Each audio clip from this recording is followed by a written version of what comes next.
At my sister's wedding, I caught my husband cheating with the maid of honor. What we did next will shock you. The champagne glass slipped from my hand, shattering on the marble floor of the terrace, but I barely heard the sound.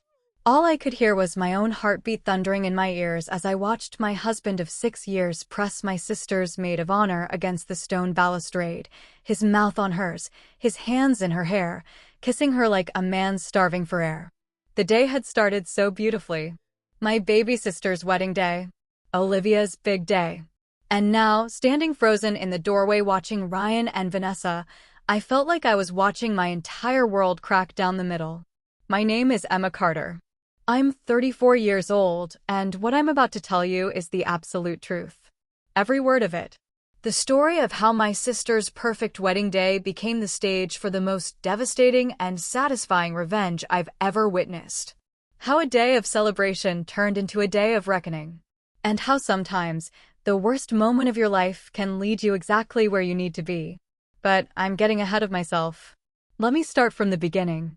It was a Saturday in late September, one of those perfect autumn days when the air is crisp and golden and everything feels possible. The Grandview Hotel in downtown Boston had been transformed into something out of a fairy tale. Olivia had always been the romantic one, the dreamer, and she'd planned every detail of this wedding with meticulous care. White roses and peonies cascaded from every surface. Crystal chandeliers threw prisms of light across the ballroom. The ceremony would take place in the hotel's famous glass conservatory, overlooking the harbor, and the reception would flow into the grand ballroom with its soaring ceilings and floor-to-ceiling windows. 300 guests. A live orchestra. A cake that cost more than my first car. It was the kind of wedding that people would talk about for years.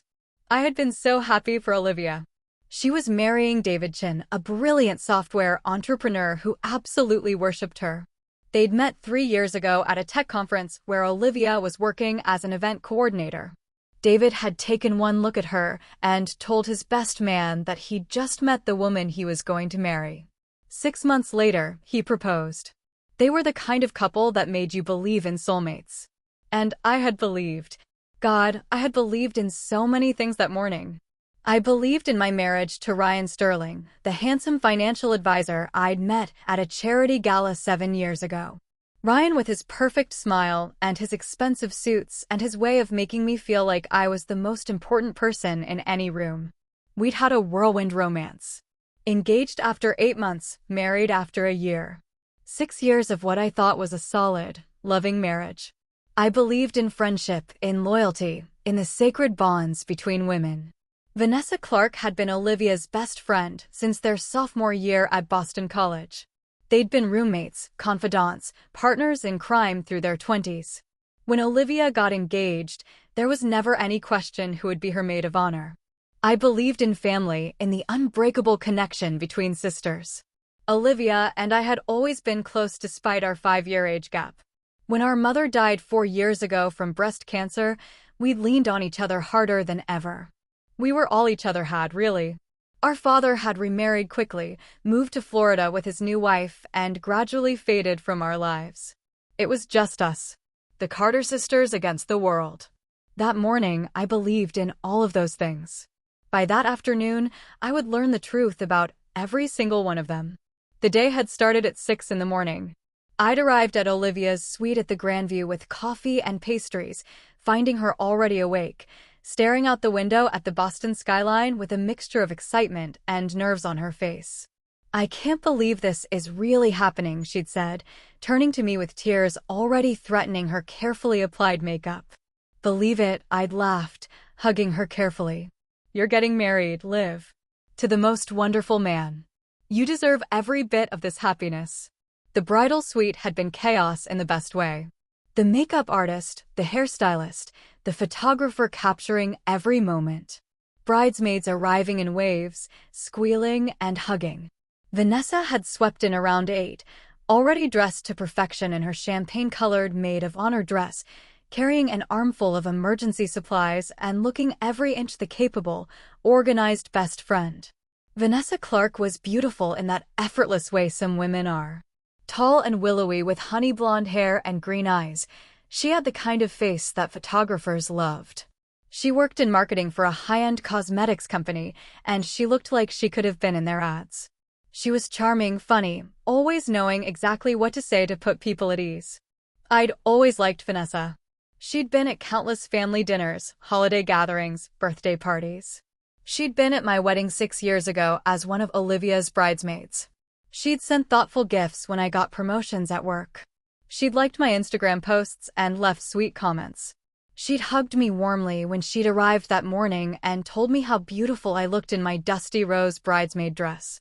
"Emma, you have to help me keep Liv calm," she'd said with a conspiratorial smile. "You know how she gets when she's stressed."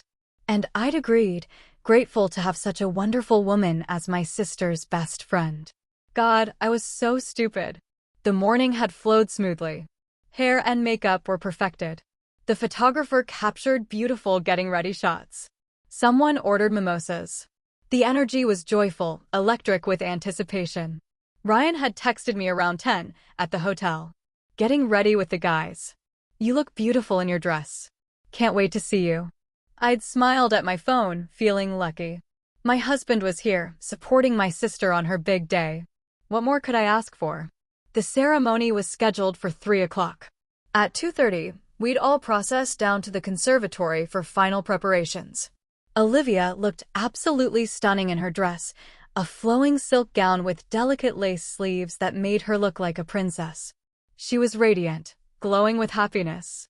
"I'm so happy," she'd whispered to me as we stood in the bride's room, waiting for our cue. "Emma, I'm so incredibly happy. Is this how you felt on your wedding day?" Even more, I'd lied, because the truth was I couldn't quite remember feeling the pure, uncomplicated joy that was radiating from my baby sister.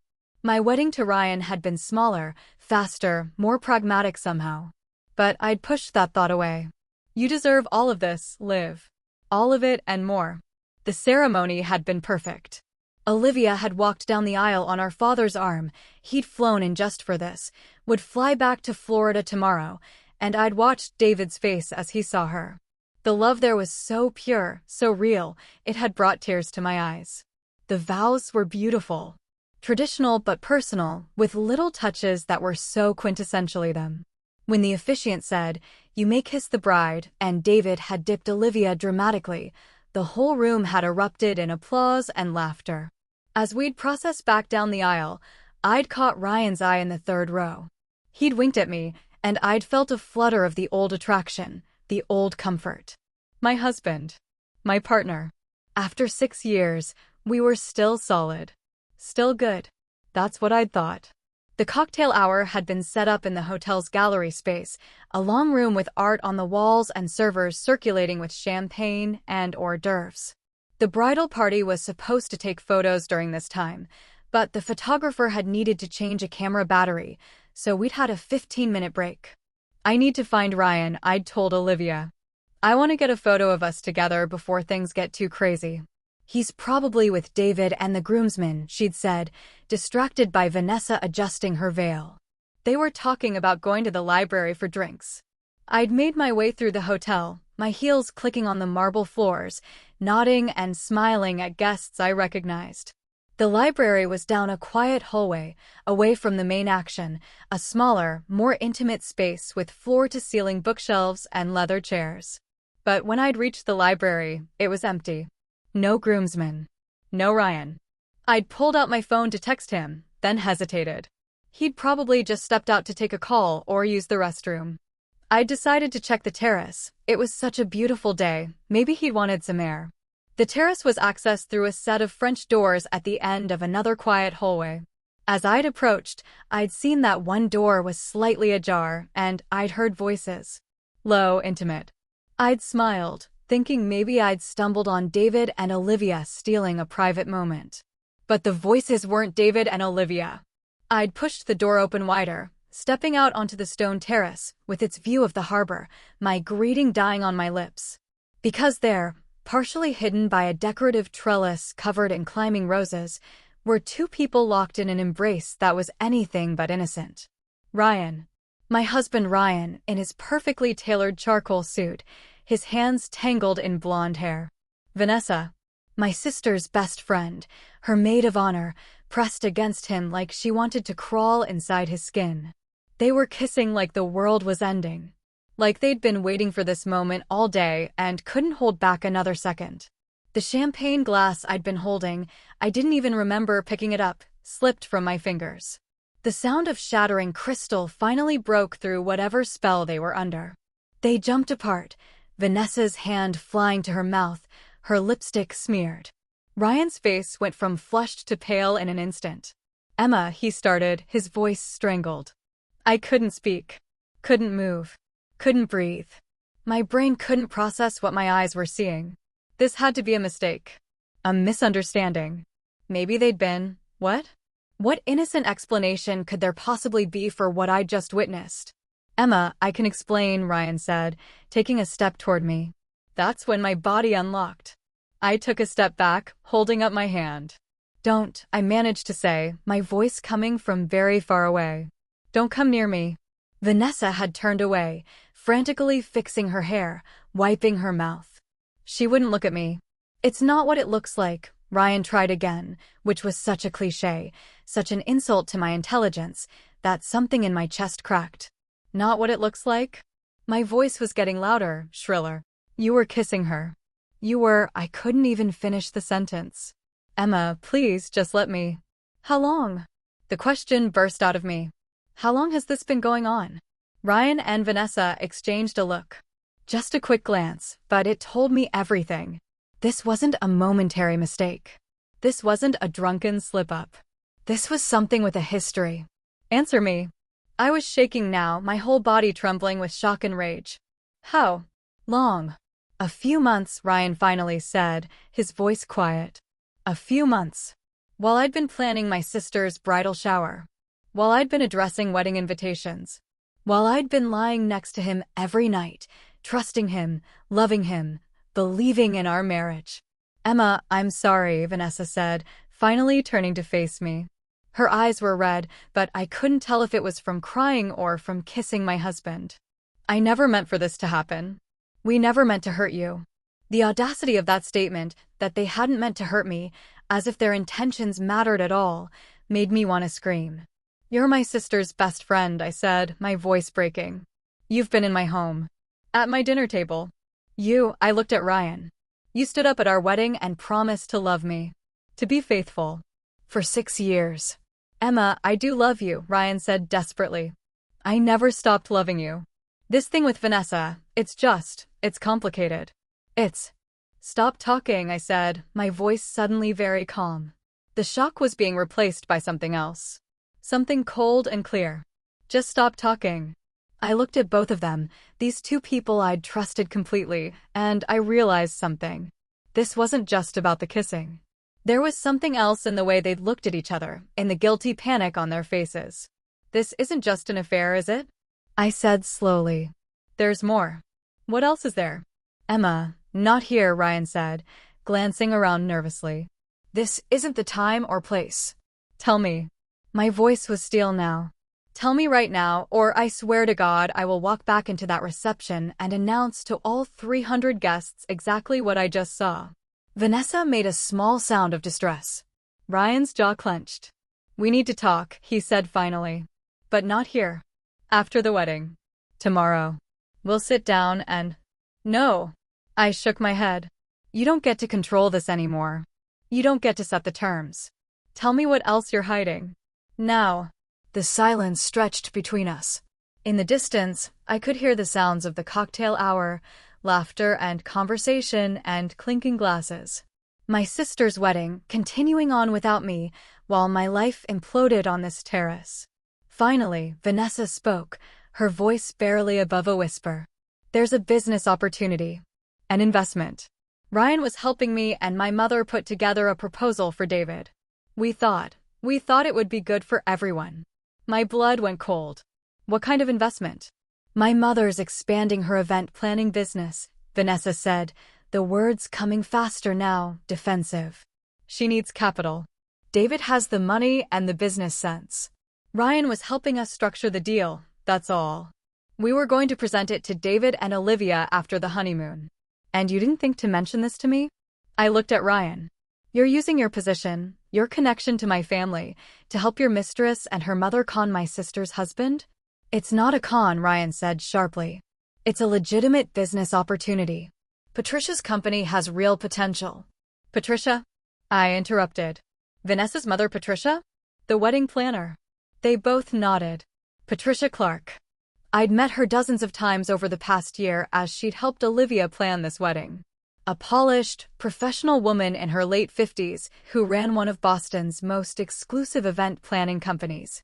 She'd seemed competent, if a little pushy about upselling services. And now, apparently, she was trying to get her hooks into David's money. With my husband's help. Using information Ryan had access to because he was married to me, because he was part of our family. The betrayal had layers. It went deeper than I'd even imagined. I need to tell Olivia, I said, turning toward the door. No. Both Vanessa and Ryan lunged forward. You can't tell her today, Vanessa said desperately. Emma, please. It's her wedding day. You can't ruin this for her. I can't ruin this? I stared at her incredulously. You're sleeping with my husband on her wedding day, but I'm the one who would be ruining it? Emma, be reasonable, Ryan said, and the patronizing tone in his voice made me want to slap him. Think about what's best for Olivia. She's happy. She's having the perfect day. Do you really want to destroy that with your drama? My drama. 6 years of marriage, and he was calling my justifiable anger over his infidelity my drama. Please, Vanessa said, and now she was crying, mascara running down her cheeks. Please, Emma. I'm begging you. Don't tell Olivia today. Wait until after the honeymoon.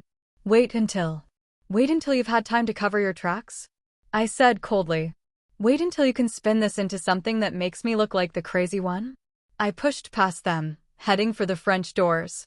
Emma. Ryan grabbed my arm. I yanked it away so hard I felt something pull in my shoulder. Don't ever touch me again.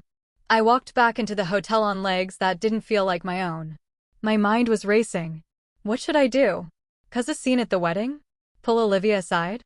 Confront David? Call a lawyer? Everything felt surreal, like I was moving through water, like this was happening to someone else. I made it to a small alcove off the main hallway and collapsed onto a bench, my hands shaking so badly I could barely hold my phone. I had to tell Olivia. But Vanessa was right about one thing. I couldn't destroy my baby sister's wedding day.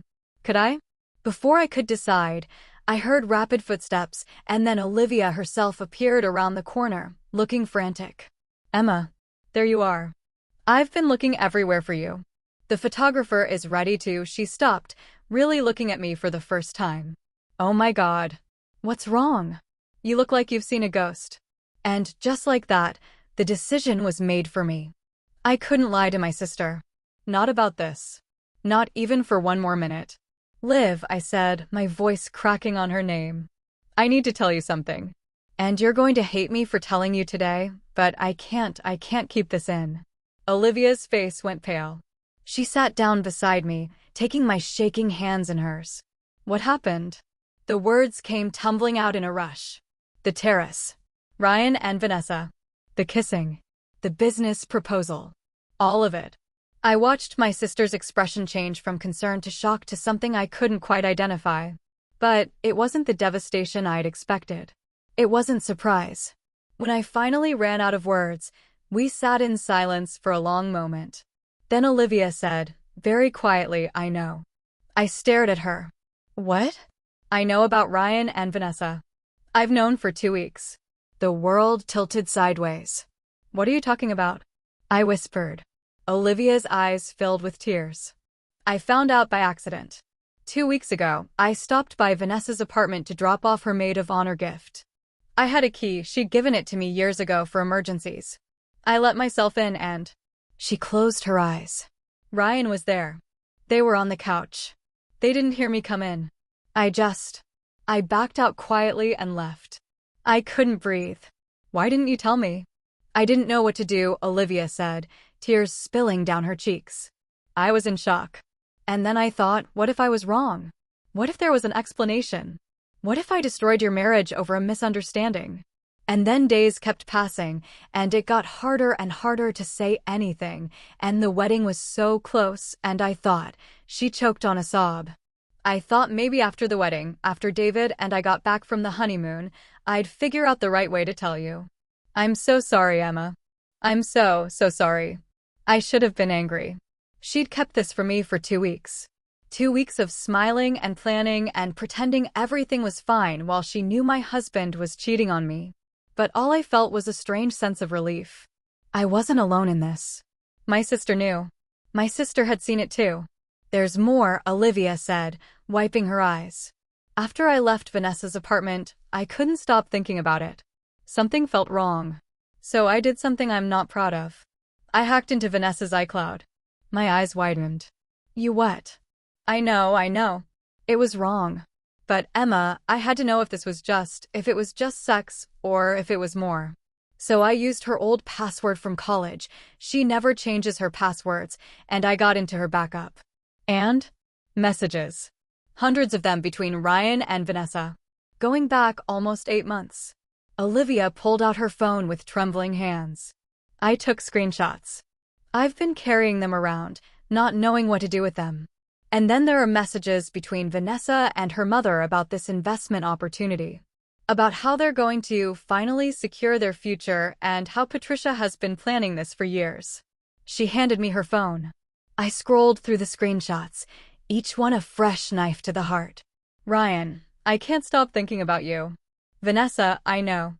This is so wrong, but I can't help it either. Ryan, Emma doesn't understand me like you do. Vanessa, when are you going to tell her? Ryan, soon.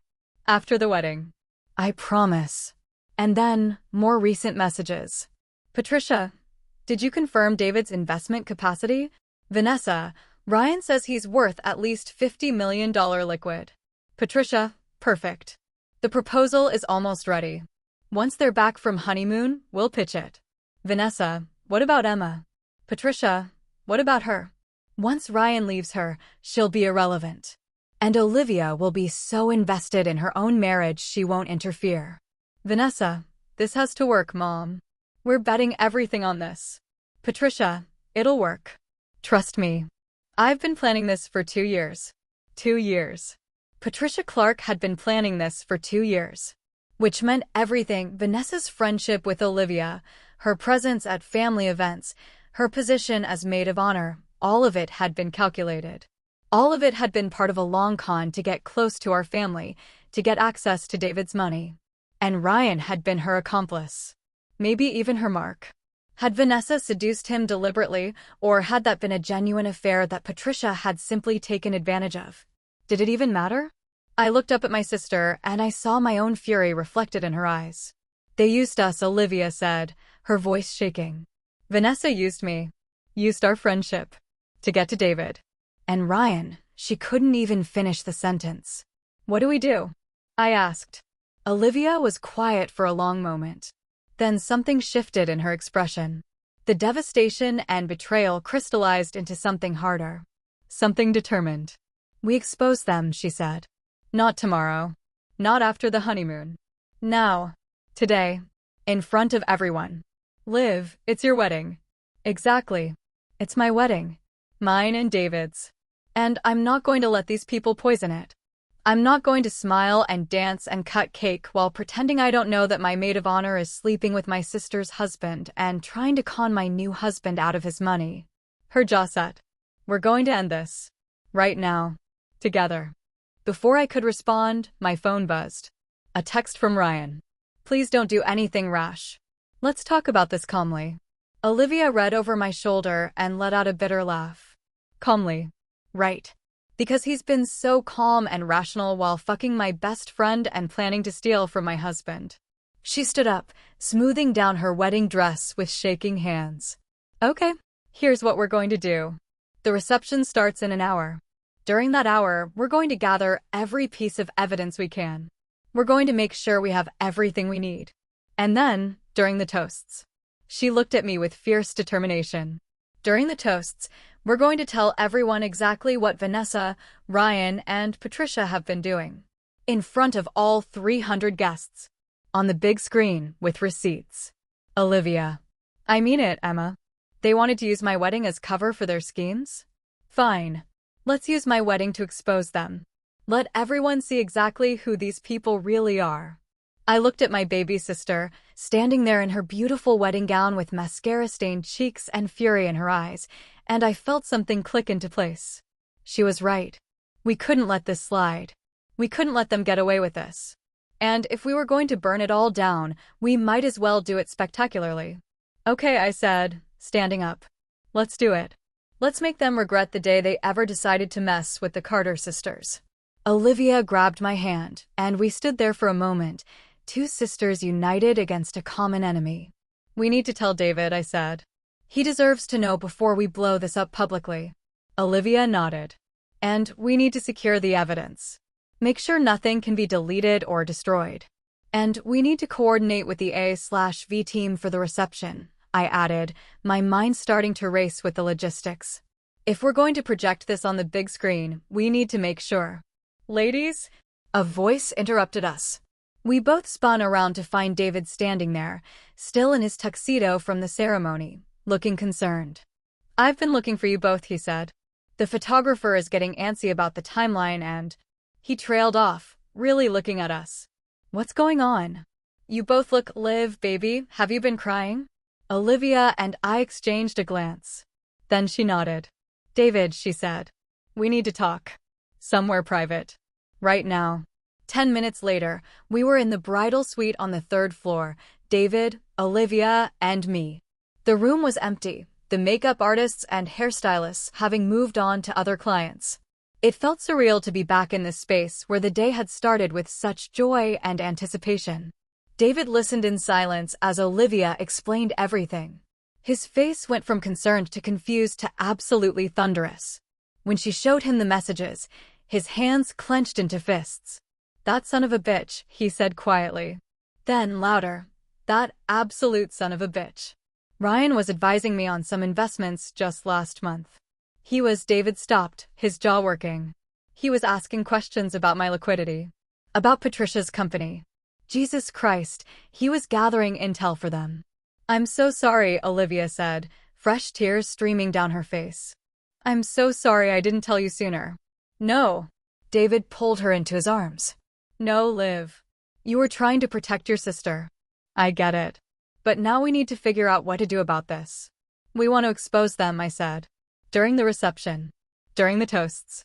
We want everyone to know what they've been doing. David looked at me, then at Olivia. You're sure? Because once we do this, there's no taking it back. This will be the story everyone remembers about your wedding day. I don't care, Olivia said fiercely. I want people to remember that we stood up for what was right. That we didn't let these people manipulate us and use us. Let them remember that the Carter sisters don't take betrayal lying down. A slow smile spread across David's face. Okay then. Let's give them a wedding reception they'll never forget. For the next 45 minutes, we planned. David called his attorney, who happened to be at the wedding as a guest, and had him join us in the suite. We went through the screenshots, the messages, everything Olivia had saved. The attorney confirmed that while the affair itself wasn't illegal, the business scheme bordered on fraud, using false pretenses and insider information to solicit investment. We could potentially press charges, the attorney said. But you'd need more evidence. What we have here is enough to expose them socially, but probably not enough for a criminal case. Unless, he looked thoughtful, unless we can catch them in the act. Get them to admit to more details. On camera. That's when David had an idea. The videographer, he said. Jake Morrison. He's filming everything today. What if we wire him up with some special instructions? Have him get footage of Ryan and Vanessa together? Patricia too, if possible. I remembered Jake, the videographer. Mid-30s, quiet and professional, with an artist's eye for capturing meaningful moments. He'd been at the ceremony, his camera capturing every detail. Will he do it? I asked. Jake's an old friend, David said. From college. I trust him completely. And once I explain what's going on, his expression hardened. Yeah, he'll help us. While David went to find Jake, Olivia, and I worked on something else. We needed the AV technician who was running the screens and sound for the reception to cooperate with our plan. The guy's name is Marcus, Olivia said, scrolling through her vendor contacts. He's been super professional through all the planning. I think he'll help us if we explain. Explain that we want to project evidence of an affair and a fraud scheme at your wedding reception? I said. That's a lot to ask. Then we'll pay him extra, Olivia said firmly. Whatever it takes. 20 minutes later, we had our team assembled in the bridal suite. David, his attorney, Jake the videographer with his camera, Marcus the AV tech with his tablet, and the two of us. So let me make sure I understand this correctly, Jake said, his normally calm demeanor slightly ruffled. You want me to get footage of the maid of honor and the groom's brother-in-law? My husband, I corrected. Right, your husband, sorry. You want me to get footage of them together, being inappropriate, while also trying to catch them, or the mother of the bride. Mother of the maid of honor, Olivia said. Mother of the maid of honor admitting to this investment scheme. And then during the toasts, we're going to project all of this, plus messages and documents, on the big screen. Jake whistled low. Wow. That's quite a wedding gift. Will you do it? David asked. Jake looked at me, then at Olivia. Something in his expression softened. My ex-wife cheated on me, he said quietly. For 2 years before I found out. I know what betrayal feels like. So yeah, I'll do it. Let's nail these bastards. Marcus nodded his agreement. I've got 2 big screens set up in the ballroom. I can set up a private feed on my tablet, play whatever you want, whenever you want. But you need to give me the files now so I can load them up. Olivia transferred all the screenshots to his tablet while David outlined the plan. We'll let the reception proceed normally at first, David said. Cocktail hour is happening now. Dinner will be served around 6. Toasts usually start around 7:30. That gives us an hour and a half to gather any additional evidence we can. Vanessa and Ryan don't know that we know, I said. They probably think they got away with it on the terrace. They'll be trying to act normal, but they might let their guard down if they think it's safe. Jake, I want you to stick close to them, David said. Get footage if they interact. If you can get them on camera saying anything incriminating, even better. And Patricia? I asked. Leave Patricia to me, David said grimly. I'm going to have a little conversation with her. See if I can get her to show her hand. Attorney Harrison here will be my witness. What about Olivia and me? I asked. What do we do? You play your parts, David said. You're the bride and the sister of the betrayed wife. You act hurt, confused, but you don't let on that you know the full scope of things. Make them think you're going to keep quiet to avoid a scene. Let them get comfortable. I felt sick at the thought of having to face Ryan and Vanessa, having to pretend that I didn't know everything. But I understood the strategy. The more comfortable they felt, the more likely they were to slip up. One more thing, David said, looking at all of us. Once we start this, it's going to get messy. People are going to be shocked. Some people might even be angry at us for causing a scene. We need to be prepared for that. I don't care, Olivia said firmly. I'm done protecting people who don't deserve it. I nodded my agreement. We were doing this. Before I continue, I want to take a moment to say something. If you're enjoying this story, please subscribe to Bridal Confessions. We share true stories about love, betrayal, and family drama every single day. Hit that subscribe button and turn on notifications so you never miss a story. And drop a comment telling me where you're watching from. I love hearing from all of you. Okay, back to what happened next. The cocktail hour was torture. I had to return to the reception area, smile, make small talk with guests, accept congratulations on how beautiful the ceremony had been. All while knowing that somewhere in that room was my cheating husband, my sister's backstabbing best friend, and the woman who had orchestrated this whole con. I saw Ryan across the room talking to some of David's business associates. He looked tense, his smile not quite reaching his eyes. When our gazes met, he gave me a pleading look that made me want to throw my champagne in his face. Instead, I turned away and moved to the opposite side of the room. Vanessa was by the bar, laughing too loudly at something one of the groomsmen was saying. Her makeup had been fixed, her compass restored. She looked like the perfect maid of honor, beautiful and charming, and completely unaware that her world was about to implode. Patricia Clark was holding court near the escort card table, directing hotel staff with the efficiency of a general commanding troops. She was in her element, the grand orchestrator of this spectacular event. She'd done an amazing job with the wedding, I had to admit. Every detail was perfect. Too bad it was all about to be overshadowed by what she'd been planning behind the scenes. I found David and Olivia near the conservatory entrance, greeting late-arriving guests. Olivia caught my eye and gave me a barely perceptible nod.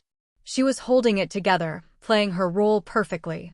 Jake, the videographer, was moving through the crowd with his camera, capturing candid moments of guests mingling. But I noticed he kept drifting back toward certain subjects: Vanessa, Ryan, Patricia. Building his file of footage. "Emma," a familiar voice called out. I turned to see my Aunt Linda approaching, my father's sister. She lived in Maine, and I hadn't seen her in over a year. Aunt Linda. I hugged her, grateful for the distraction of genuine warmth. "I'm so glad you could make it. I wouldn't miss Olivia's wedding for the world." The ceremony was absolutely beautiful. She squeezed my hands. "And how are you, sweetheart? How's married life treating you?" The question hit like a punch to the gut, but I managed to keep my smile in place. "Oh, you know. Same old, same old." We chatted for a few more minutes before she excused herself to find the restroom. As soon as she was gone, I felt rather than saw someone approach from behind. "Emma." Ryan's voice, low and urgent. "We need to talk." I turned slowly, keeping my expression carefully neutral. "I don't think we have anything to talk about right now. Please." He stepped closer, his hand reaching for my arm. I moved back, out of his reach. "Please, just 5 minutes. Let me explain." "Explain what, Ryan?" "Explain how you accidentally ended up with your tongue down my sister's best friend's throat? Explain how you accidentally helped them plan to defraud my family." "Keep your voice down," he hissed, glancing around nervously. "Why? Afraid someone might overhear? Afraid your dirty little secret might get out?" "Emma, I love you. I know you don't believe that right now, but I do. What happened with Vanessa, it was a mistake. A terrible mistake that I regret more than anything." I stared at him, this man I'd been married to for 6 years, and I didn't recognize him. Had he always been this much of a coward? This willing to lie and manipulate? "How long, Ryan?" I asked quietly. "You said a few months on the terrace. How long has it really been?" He hesitated, and I saw the calculation in his eyes. He was trying to figure out what I knew, what I'd guessed, what lie he could get away with. 8 months, he finally admitted. 8 months. While we'd been planning our summer vacation. While we'd hosted Thanksgiving. While we'd celebrated Christmas and New Year's together. And the business proposal? I pressed. The investment scheme? Was that part of the plan from the beginning? "It's not a scheme," Ryan said defensively. "It's a legitimate business opportunity. Patricia's company really does have potential." "That's not what I asked." "Was the affair part of it? Did Vanessa seduce you to get access to David's money, or was the business stuff just a happy accident?" Ryan's jaw clenched. "It wasn't like that." "Then what was it like, Ryan?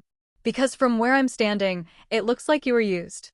Vanessa and her mother played you, and you were too stupid or too flattered to see it." "You don't know what you're talking about," he said, but there was uncertainty in his voice now. "Don't I? Tell me something.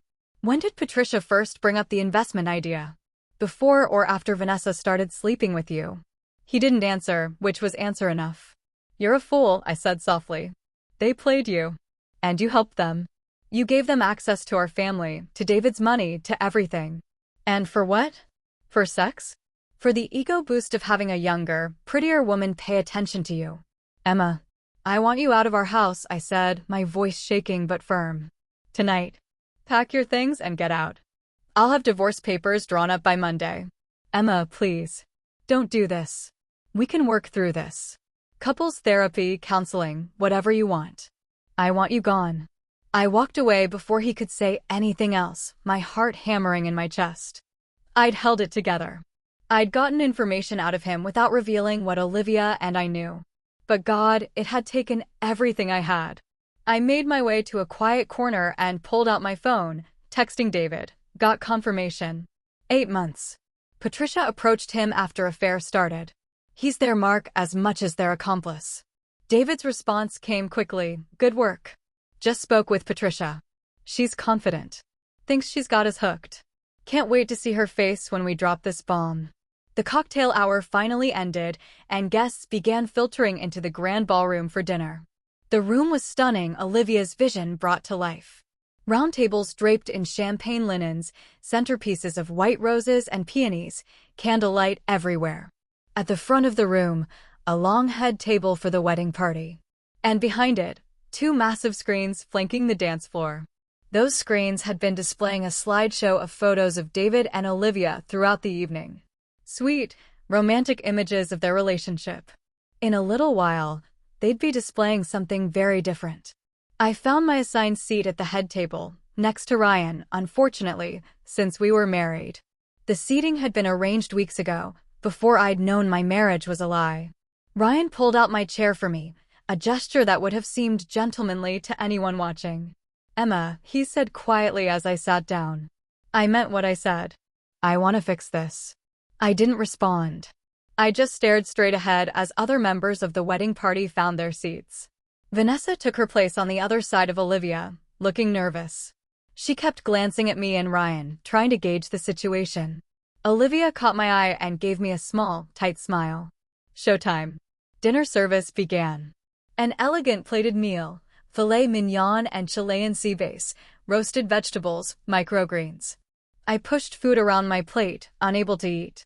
My stomach was in knots. Around us, the reception hummed with conversation and laughter. People were having a good time, oblivious to the drama about to unfold. David stood and tapped his glass with a fork. The room gradually quieted. "Good evening, everyone," he said, his voice warm and welcoming. "Olivia and I want to thank all of you for being here to celebrate with us. Having all our favorite people in one room, our family, our friends, the people who've supported us and loved us, it means more than we can say." Applause rippled through the room. Olivia stood and joined David, taking the microphone. "We also want to thank some special people who made this day possible," she said. "My wonderful vendors, especially Patricia Clark, whose vision and hard work made this day absolutely perfect." Patricia, seated at a table near the front, stood and gave a little bow, accepting the applause with practiced grace.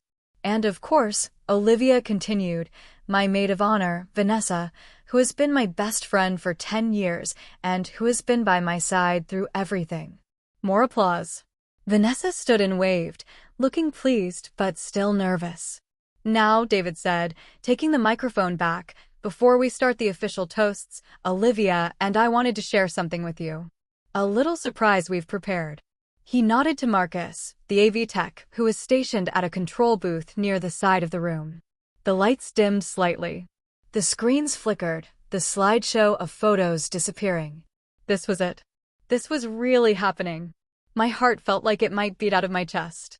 "Over the past few months," Olivia said, her voice steady despite the tears I could see forming in her eyes, "I've learned some important lessons about trust.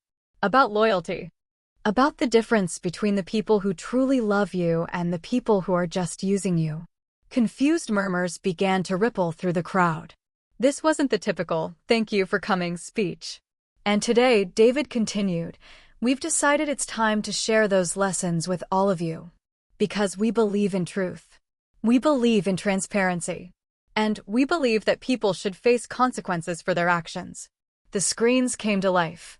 On the left screen, a photo of Ryan and Vanessa on the terrace from earlier today, clearly in an intimate embrace. Jake had gotten the shot before I'd interrupted them. It was damning, unmistakable. On the right screen, a text message conversation between Vanessa and Patricia. "Patricia, did you confirm David's investment capacity?" "Vanessa, Ryan says he's worth at least $50 million liquid." "Patricia, perfect. The proposal is almost ready. Once they're back from honeymoon, we'll pitch it." The room erupted. Gasps, shouts, people standing to see the screens better.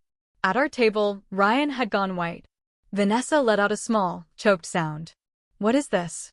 Patricia's voice rose above the din. She was standing at her table, her face a mask of shock and fury. "This is outrageous. This is a private wedding." "You're right," David said, his voice cutting through the noise like a knife. "This is a private wedding. Our wedding. And we'll decide what happens here." The screens changed. More screenshots. More messages. Months of evidence laid bare for everyone to see. Vanessa, I can't keep doing this. I feel so guilty. Ryan, I know. But we're in too deep now. Just a little longer. Vanessa, what about Emma? Ryan, Emma doesn't understand me like you do. I felt 300 pairs of eyes turn toward me. The humiliation was crushing, but I forced myself to sit up straighter, to keep my chin up. As many of you know, Olivia said, her voice shaking now, my sister Emma has been married to Ryan Sterling for 6 years. What you might not know is that for the past 8 months, Ryan has been having an affair with my maid of honor, Vanessa Clark. The room exploded again. People were shouting now, some in anger, some in disbelief. I saw my Aunt Linda standing at her table, her hand over her mouth in horror. But it gets worse, David said. He looked directly at Patricia, who was still standing, her composure completely shattered. You see, this affair wasn't just about sex. It was part of a larger plan. A plan orchestrated by Patricia Clark to defraud me out of a significant investment. New documents appeared on the screens. Business proposals, financial projections, emails between Patricia and her business partners discussing how to hook the tech guy and secure the investment.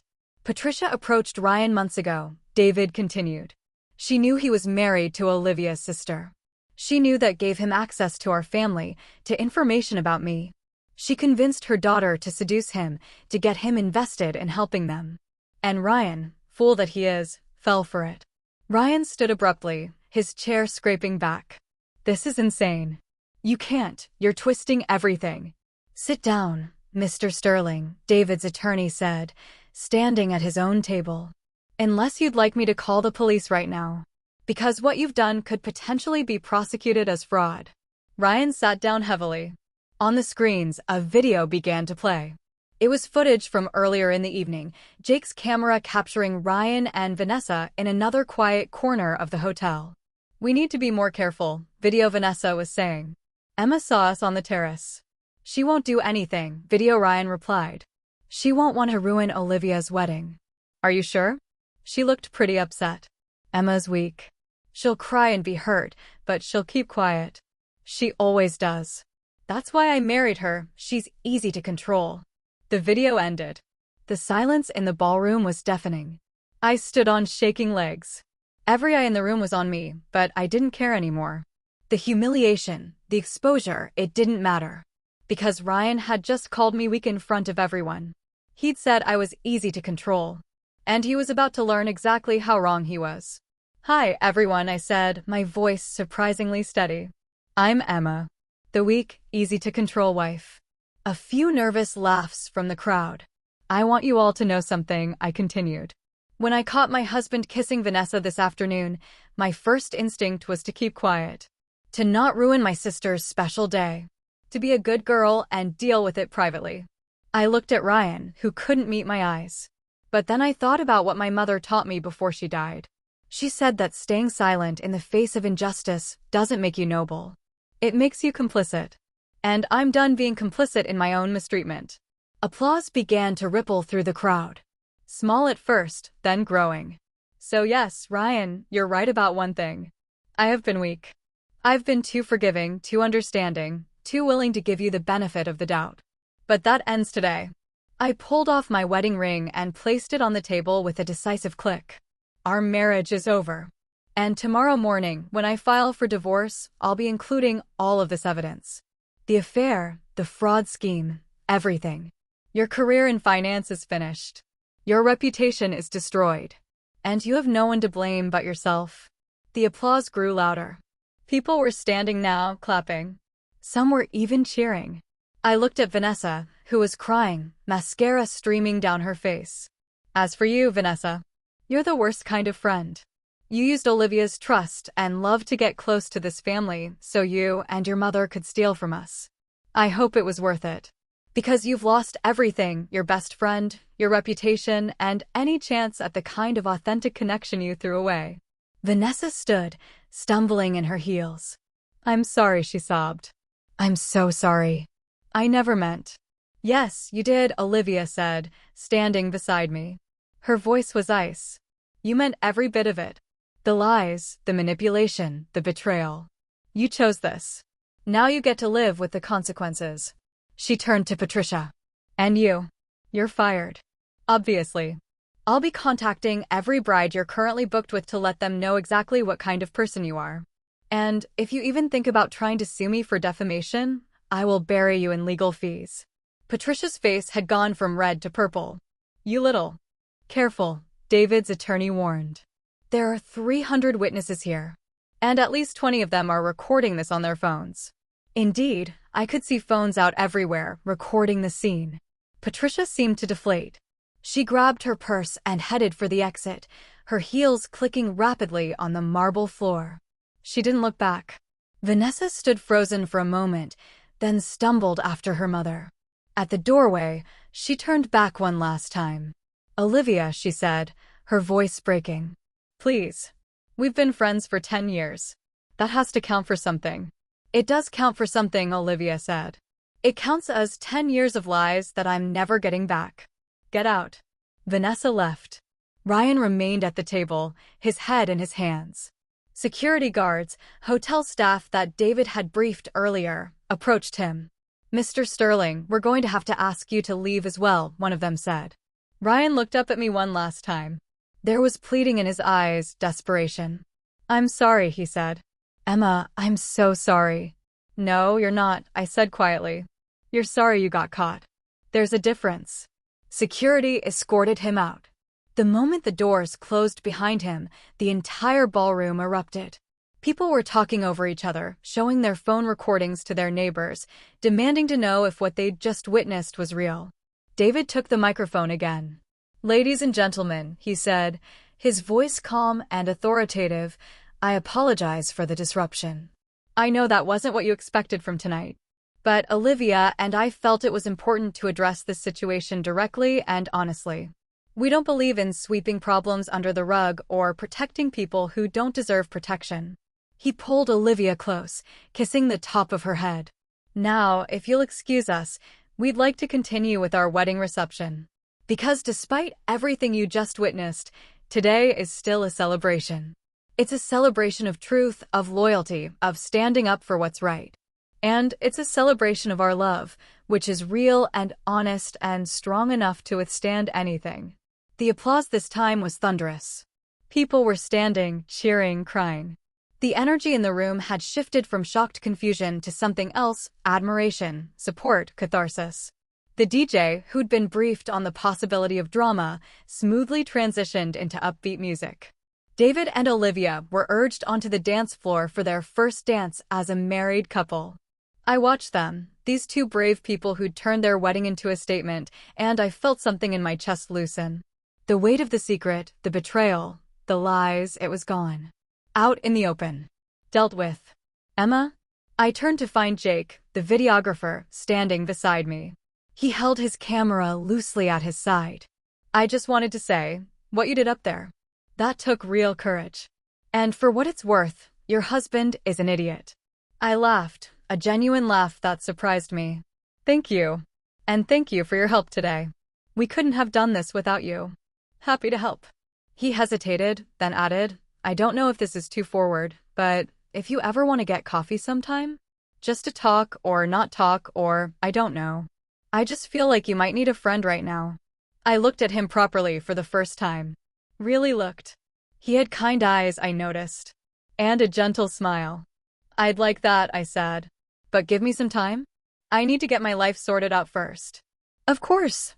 Take all the time you need. He pulled a business card from his pocket and handed it to me. My number's on there.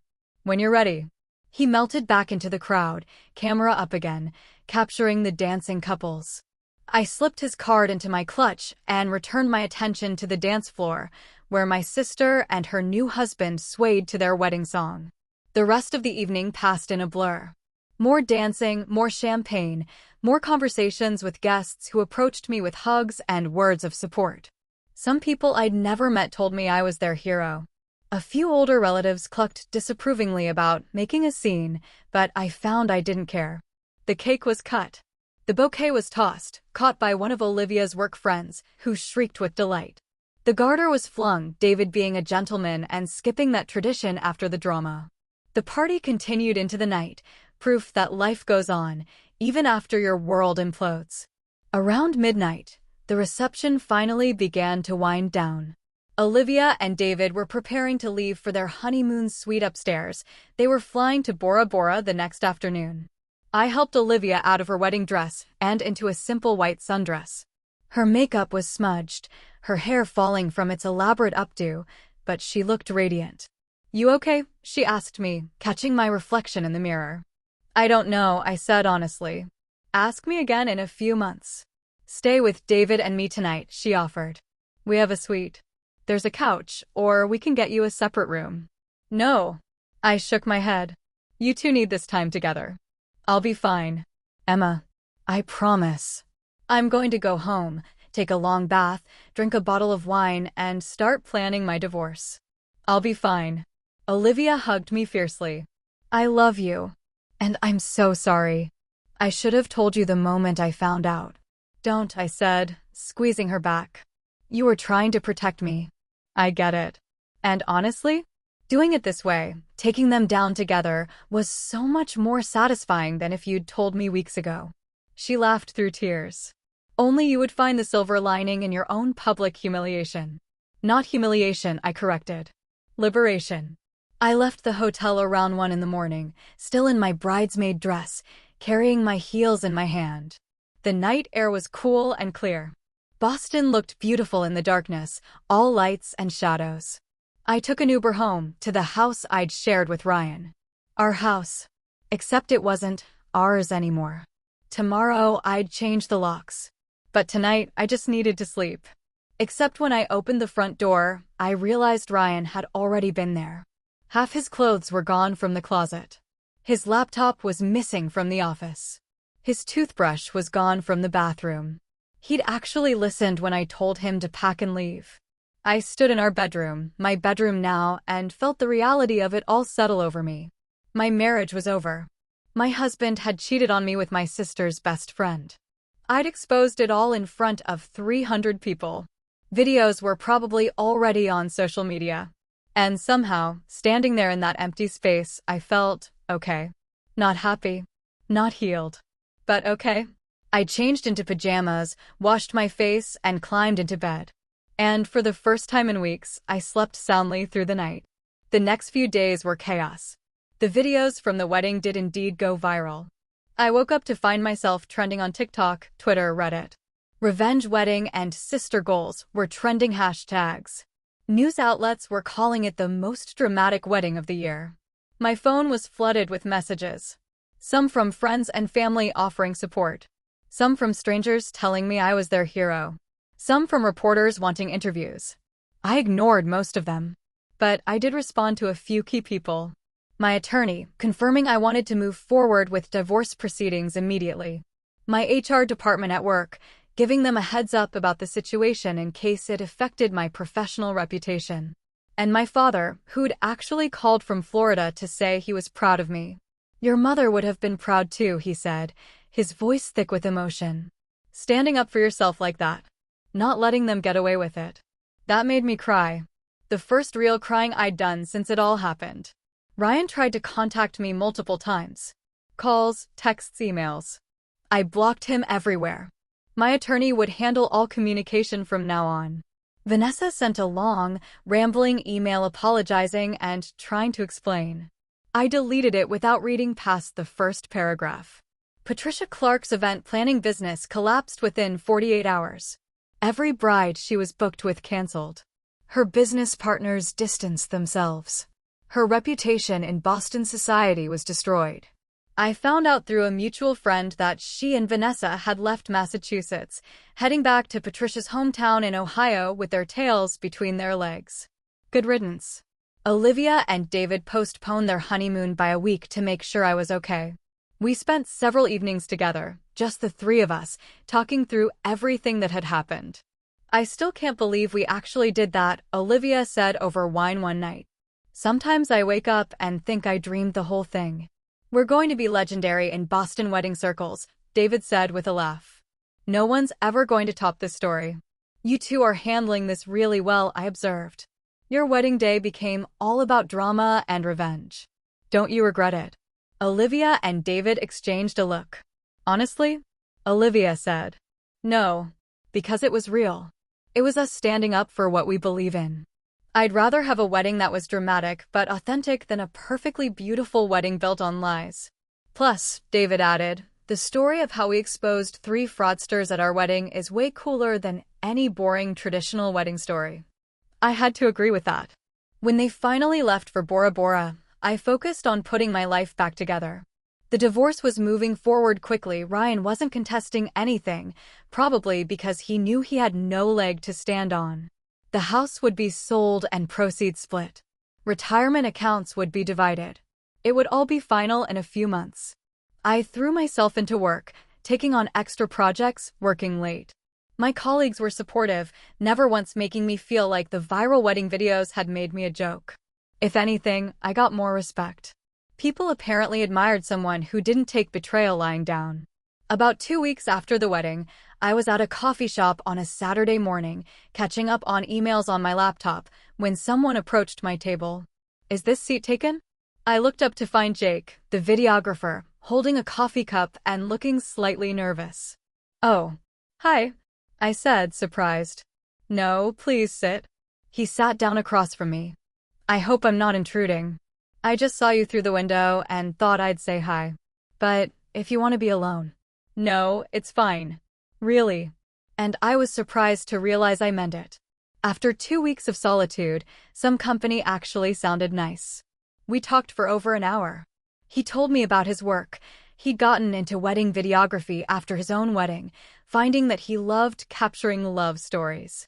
I told him about my job in corporate communications, how I was thinking about taking some time off to travel. Where would you go? He asked. I don't know. Europe, maybe? I've never been. Ryan always said he wanted to travel, but we never actually did. There was always some excuse. You should go, Jake said firmly. Not someday. Soon. Take a month off and just go. Clear your head. Reset. Maybe I will, I said. And I was surprised to find myself considering it seriously. We parted ways with a promise to do this again sometime. No pressure, no expectations. Just 2 people who'd been through difficult things, finding comfort in conversation. 3 months later, I did go to Europe. Spent 4 weeks traveling through Italy, France, and Spain.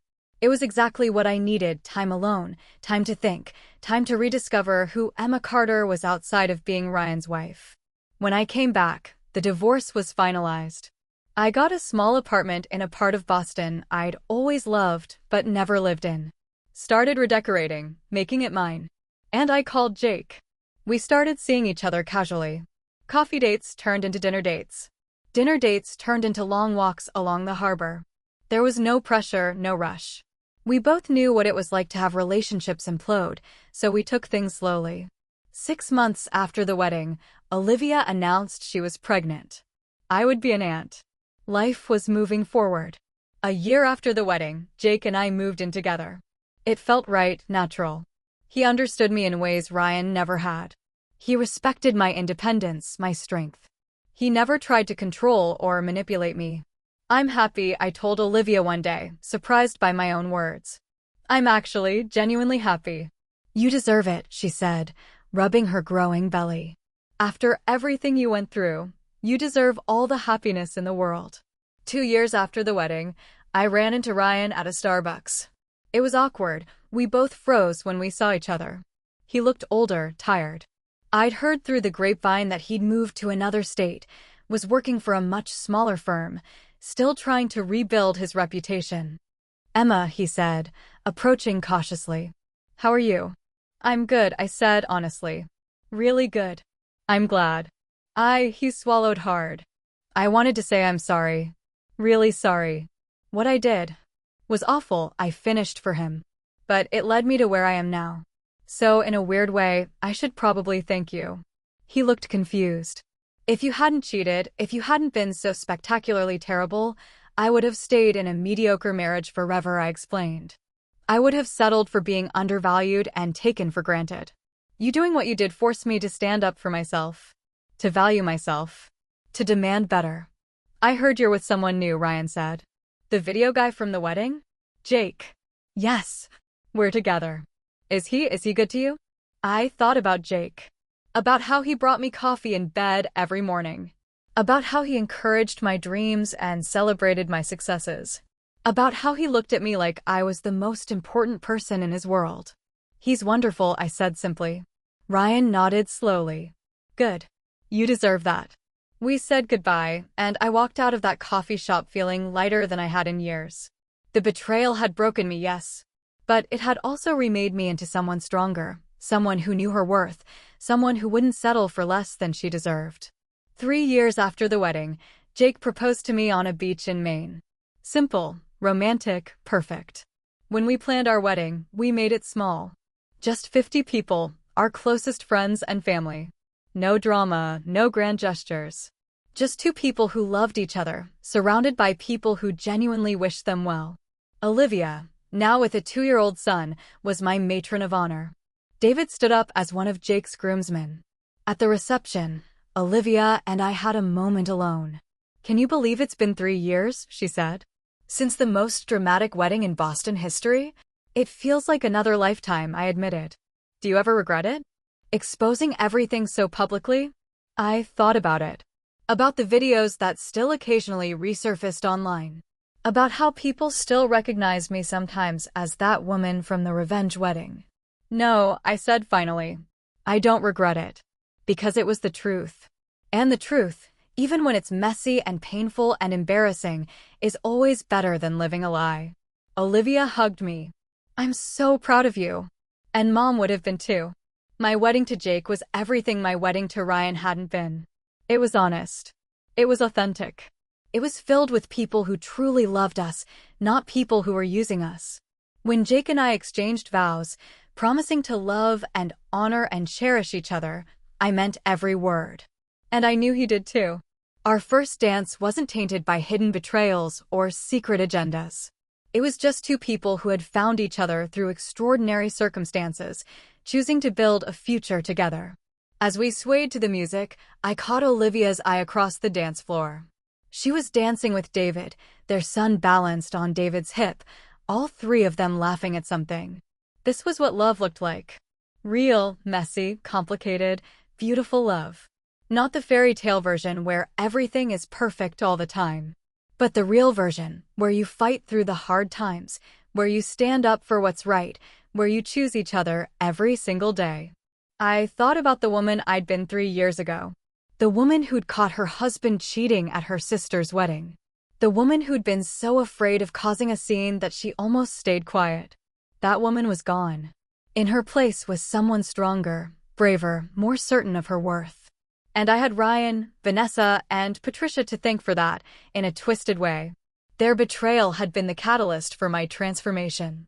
Sometimes the worst day of your life leads you to your best life. Sometimes you have to burn everything down to build something better.